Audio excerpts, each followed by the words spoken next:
ini sudah melakukan integrasi kaitan dengan bagaimana kita mensinkronisasi program manajemen ASN kita, ya, dengan BKN, dengan LAN. Mungkin ada, oh ini pekerjaannya ada di sini loh, ini ada di sini loh, ya itu juga jadi penting.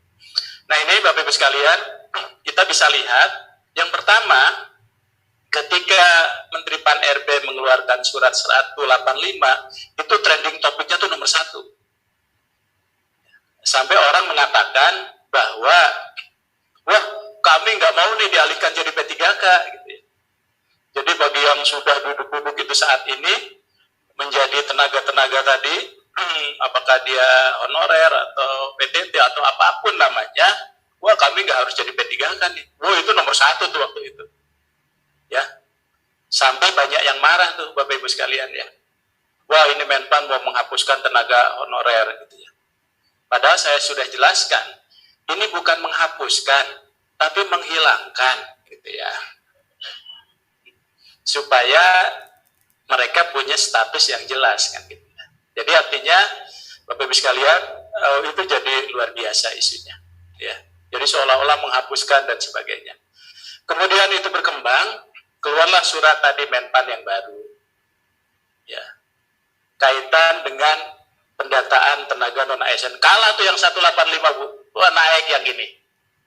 Berbaliklah orang-orang yang tadinya nggak mau beralih ke P3K, kami semuanya harus didata gitu, ya, kami semuanya harus didata. Yang nggak masuk pun itu supaya didata, karena punya asumsi dengan surat itu mereka itu akan diangkat secara otomatis menjadi ASN. Ya, padahal surat ini tujuannya bukan itu, ya. Tujuannya itu adalah untuk mengetahui dan memetakan berapa sih jumlah tenaga non ASN yang ada di pemerintahan kita. Karena kan namanya juga memang macam-macam ya. Ya. Jadi artinya karena namanya macam-macam tadi, kita ingin menjadi sesuai mandat di dalam PP 49. Jadi artinya ya statusnya untuk itu. Nah sekarang ini seolah-olah mereka yang belum ada datanya, menyiapkan datanya, pokoknya seolah-olah mau diangkat lah. Ya. Dan sudah muncul nih, ada yang sebetulnya nggak masuk, katanya dengar-dengar bayar supaya dimasukin gitu loh Bu. Ya, ini jangan-jangan nanti kop-kop surat yang lama nanti laku lagi nih. Yang udah pada kuning itu dicariin ya. Stempelnya nggak ada, orang yang sudah pensiun dipintain tanda tangan. Orang yang sudah meninggal didatangin ke kuburannya gitu ya. Minta tanda tangan depan batu nisannya gitu ya. Jadi ini juga hati-hati teman-teman, mohon juga bisa dijaga. Ya, karena kenapa mereka itu perlu kejelasan karir, perlu kejelasan status, kemudian juga perlu kesejahteraannya, supaya jangan sampai dia sama-sama bekerja di objek yang sama, tapi statusnya beda. Sehingga ini dua isu strategis ini ngalahin tuh, padahal kita mau pengadaan P3K di tahun 2022 ini. Nanti kita akan rencanakan di awal September ini, Bu Direktur, kita akan bagikan penetapan formasinya. Mudah-mudahan di minggu 3-4 itu pendaftaran sudah bisa dilakukan. Jadi mohon supaya bisa teman-teman mempersiapkan. Jadi kami sekarang sedang memfinalkan untuk keputusan penetapannya. Ya.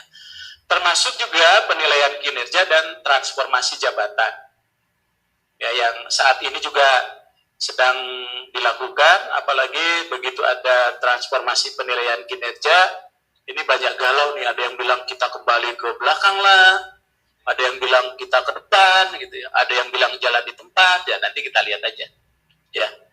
Kemudian juga program penyederhanaan birokrasi pemerintah. Ya, kalau di pusat sudah selesai, ya, tapi untuk di daerah kita masih bergulir sampai 31 Desember 2022. Ya, jadi masih ada orang boleh penyesuaian JM ke JM. Ya, kalau di pusat sudah tidak ada lagi. Termasuk isu kaitan dengan pengalihan jabatan fungsional Litbang Jirap ke BRIN.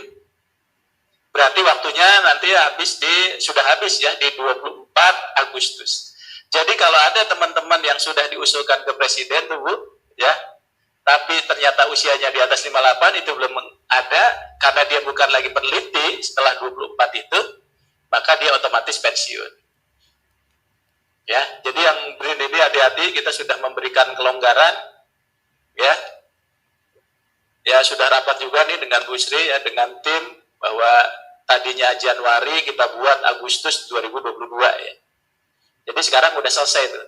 Tapi kalau dia sudah kepresnya sudah maju tapi usianya masih di bawah 58, itu masih bisa tuh. Ya, itu masih bisa.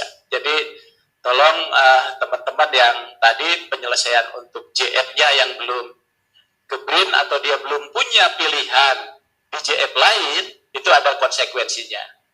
Ya. Kemudian juga pengisian jabatan ASN ini kita terlupakan, ya.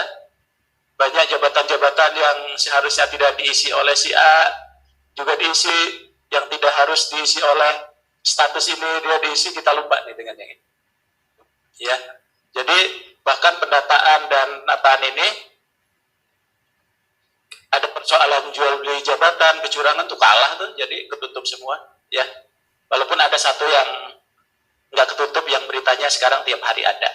Jadi dengan berita itu semuanya ketutup. Gitu. Ya, terus lanjut. Nah, oleh sebab itu Bapak Ibu sekalian, isu itu menjadi penting.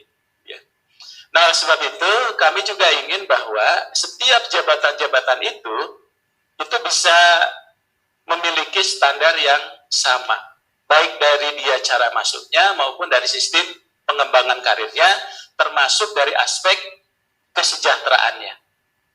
Ya, termasuk dari aspek kesejahteraannya. Nah, oleh sebab itu di 2023 itu nanti kami akan membuat sistem pengadaan ASN itu secara fleksibel. Jadi dia tidak harus rame-rame gitu ya. Jadi nanti kita ternyata PUPR butuhnya di bulan Juni, boleh dia pengadaan bulan Juni. Nanti ada lagi yang butuhnya Agustus, boleh pengadaan bulan Agustus. Jadi sesuai dengan kebutuhan instansi. Makanya nanti 1 tahun sebelumnya penetapan formasi itu kita akan lakukan di awal tahun. Supaya nanti tidak bareng-bareng kayak sekarang. Ya, jadi kapan saja fleksibilitas itu. Dan dari sisi tadi saya rapat dengan teman-teman BKN juga sudah mempersiapkan ketika proses seleksi itu dalam jangka waktu tahun berjalan. Jadi kalau sekarang kita butuhnya bulan Februari, tetap aja ngadainnya nanti. Udah keburu kelewat tuh momentum untuk kebutuhannya. Ya. Dan insya Allah kami juga akan sisir, nanti bukan hanya P3K untuk pengadaan kita, mungkin juga kita masih butuh untuk pengadaan calon pegawai negeri sipil. Ya, khususnya untuk jabatan-jabatan tertentu. Ya, kita butuh jaksa, kita butuh hakim, agen, dan sebagainya. Yang memang tadi jabatan-jabatannya itu adalah dibutuhkan, dia harus menjadi PNS. Yang kedua apa? Setiap JF, JPT maupun JA harus terstandar kompetensinya.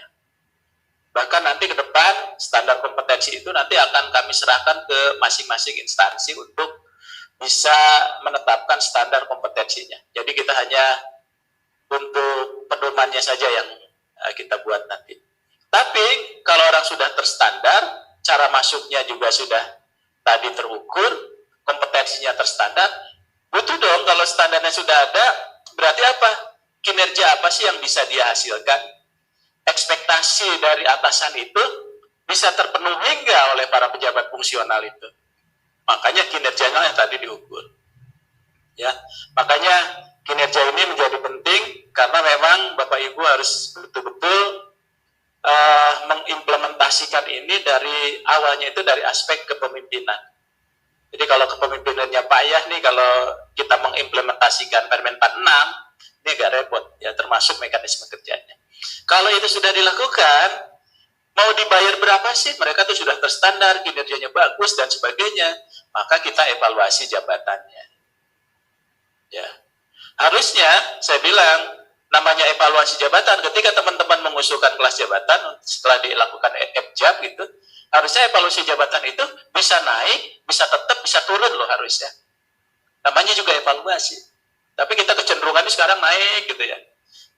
Ya nanti harusnya juga bisa juga turun. Nah saat ini kita sudah menstandarkan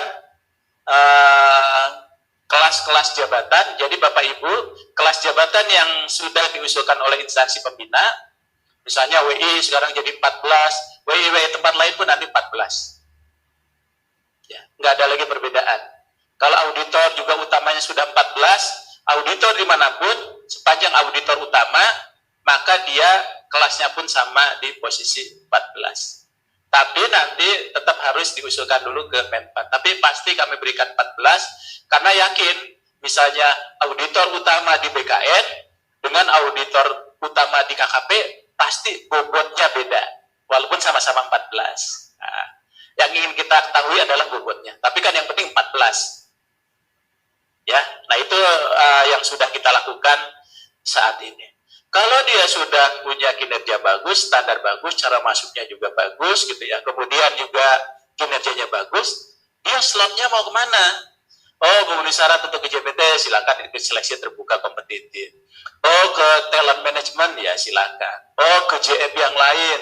Oh, atau dia ke administrator dan sebagainya. Ya, jadi artinya Bapak Ibu sekalian, standarisasi ini akhirnya menjadi hal yang cukup penting ya di dalam tata kelola kita, supaya kita bisa membangun ASN yang